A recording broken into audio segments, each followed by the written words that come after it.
Morning तुम्हा सर्वांना. तर आता मी काय करत आहे, आवळा आणलं होतं चारूच्या पप्पांनी. आवळा एकदम ताजे ताजे फ्रेश फ्रेश खूपच छान असे आवळे आणले होते.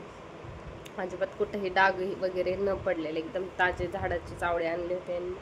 तर त्या आवळ्याचं आज मी बनवत आहे आवळ्याचं लोणचं. तर आवळ्याचं लोणचं बनवण्यासाठी ना मी आवळे अगोदर स्वच्छ धुवून घेतले, स्वच्छ धुवून असे वाळवून घेतलेत. वाळवून घेऊन त्याच्या अशा काप केल्यात. काप काय खूप मोठे मोठे केले नाही, अशा पात्र पात्रच काप केलेत बघा. अशा पात्र पात्र काप केलेत. हे सगळे आता असेच बारीक काप करून घेणार आहे आणि याचं बनवणार आहे मी लोणचं. तर आवळा आपल्या हेल्थसाठी खूप म्हणजे खूप छान असतं. एका आवळ्यामध्ये मी ऐकले 6 ते 7 किलो संत्रे इतकं विटॅमिन सी वगैरे असतं. विटॅमिन सी काय असतं ते असतं, हे एवढं काय मला माहिती नाही. आता मी बनवते आवळ्याचं लोणचं. तर तुम्हाला ही रेसिपी पाहिजे असेल तर हा व्हिडिओ प्लीज पूर्ण बघा. प्रकारे आवळा सगळा चिरून झालाय. आवळा चिरून मी फॅन खाली अर्धा तास ठेवला होता. लसूण 2-3 लसूण घेतले आणि त्या लसणाच्या पाकळ्या बघा अशा बारीक काप करून घेतल्यासारख्या अशा करून घेतल्यात. त्यामध्येच आता त्याचा मी मसाला तयार करते. तर मसाला टाकताना माझ्या लक्षातच नाही, मला व्हिडिओ घ्यायचा होता म्हणून. तर ह्यामध्ये मी मोहरी टाकली. मोहरीमध्ये थोडी बडीशेप, थोडंसं धणे, लवंग, मिरी, थोडीशी दालचिनी असं सगळं टाकून आता एकत्र करून मिश्रण छान असं कुटून घेते. सर्व मसाले मी असे एकत्रित करून घेतले आणि थोडे थोडे चटकावते, खूप जास्त नाही पण थोडे थोडे असे चटकावून घेते बघा. थोडेसे गरम करून घेते. तुम्ही पण असे गरम करून घ्या, नाहीतर तुम्ही सगळे असेच कुटून पण घेऊ शकता न भाजता. अरे लोणचेचा मसाला हा कुटून घेतलेला आहे छानपैकी. तर आता यामध्ये मी मसाले टाकत आहे. तर तुम्ही बघा 2 चमचे मी हळद टाकते. 4 ते 5 चमचे मी मीठ टाकते.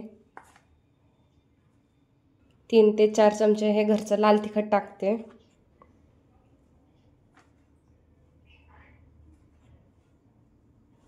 नंतर हा बारीक करून घेतलेला लोणचेचा मसाला, हे सगळं छान असं मिसळून घेणार आहे कोरड्या चमच्याने. तर हा मसाला सगळा एकजीव करून घ्या, सगळा छान असा मिसळून घ्या.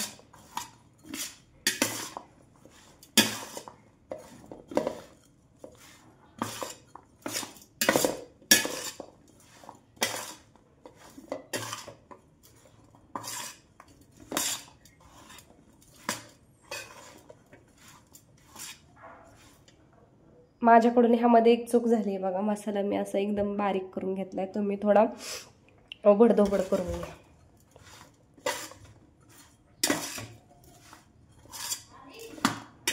तेल असं छान असं गरम करून घेतलंय. बरंच तेल आहे, अर्धा किलो घेतलंय मी. 1 किलोला मला अंदाजे घेतले, तुम्ही पण घ्या.